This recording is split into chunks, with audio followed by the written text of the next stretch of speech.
नमस्कार मंडळी, महासंवाद मराठीमध्ये आपलं स्वागत. सध्या आपण मान तालुक्यातील धुळदेव या गावामध्ये आहे आणि याच गावातील अतिशय गरीब परिस्थितीतील सोनाली पाटोळे ही दिदी आहे, जी नुकतीच महाराष्ट्र पोलीस अर्थात मीरा भाईंदर पोलीस निवड झालेली आहे.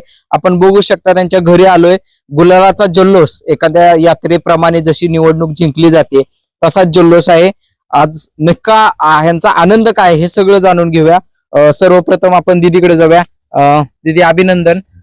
काय सांगशील, तुझा संघर्ष कसा होता आणि कसं वाटतंय आज गुलाल लागला, मम्मी पप्पांचा सत्कार, सरांचाही सत्कार तुझ्यासोबत होता? आज खूप भारी वाटतंय, कारण एवढ्या जल्लोषात सगळे आहेत आणि सगळ्यांच्या चेहऱ्यावरचा आनंद पण तुम्ही बघतायच. तर आता हे सांग, तुझं शिक्षण वगैरे कुठं झालं, कोणत्या शाळेत झालं, नंतर तू अकॅडमीत कशी गेली किंवा कसं प्रॅक्टिस केलं, सरांनी कसं मार्गदर्शन केलं, तो एकंदरीत तुझा इतिहास सांग. माझं 1ली ते 10वी इथं धुळदेव मध्ये झालं गावामध्ये, आणि मी 11-12ला म्हसवडला होते. त्यानंतर मी 12वी नंतर म्हणजे मी सायन्सला होती, तरी पण माझं एक स्वप्न होतं आणि माझ्या पप्पांचं पण स्वप्न होतं की पोलीस बनायचं. मग मी ठरवलं की बनायचं पोलीस. अकॅडमी काय असते हेच माहिती नव्हतं, पण मी जायची प्रॅक्टिसला तिथं. मग मुलं म्हणायची ना अकॅडमीला मग अकॅडमी काय हे तर बघूया. मग असं विचारलं की मला सांगितलं 1-2 अकॅडमी आहेत म्हणून. मग मी तिथले सिलेक्ट केली, बनगर सरांची अकॅडमी. मग तिथे गेल्यावर सरांनी सांगितलं काय नाही अडचण, फी वगैरे कमी होती, त्यामुळं म्हणलं घेऊया हेच. आणि पहिला रिझल्ट माझा 1 मार्काने हुकला होता. मग त्यावेळेस मी खचून न जाता पुन्हा प्रॅक्टिस केली. घरी पण असं वातावरण होतं की तू कर, आम्ही आहे, जाऊ दे, एकात हरलं म्हणून नाही काय होत. मग सरांनी पण वारंवार मला मार्गदर्शन केलं की सोनाली तू होते, तर सांगायचं, काय चुकलं तर सांगायचं, नाही सोनाली असं नाही असं कर.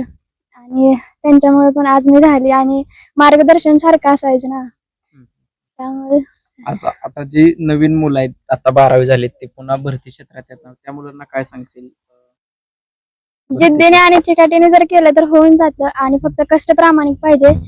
यश मिळाल्याशिवाय राहत नाही, त्याला झुकावंच लागतं, एवढं सांगेल. आज निकाल किती वाजता लागला किंवा काय? आज 11:30 वाजता निकाल लागला. त्यावेळेस मी आणि माझी आई घरी होतो. मी घरात होती, आई बाहेर होती, तिचं काम चालू होतं. मी नंतर बाहेर आले आणि सांगितलं, म्हणजे मी पहिल्या तिला मिठी मारली आणि मी रडत होते. मग तिला पण समजत नव्हतं की नक्की काय झालंय. ते बोलली काय झालंय नीट सांग ना. मग मी सांगितलं की माझं 4 नंबरला लिस्ट मध्ये नाव आले. ती म्हणली मग हसणार, रडते कशाला. नंतर मग पप्पांना वगैरे फोन केला, पण पप्पा माझ्या कामावर होते त्या दिवशी, पण आता आलेत घरी. मीरा भाईंदर पोलीस होणं एवढं सोपं नाही, कारण हा, तो टॉप आणि क्वालिटी मुलं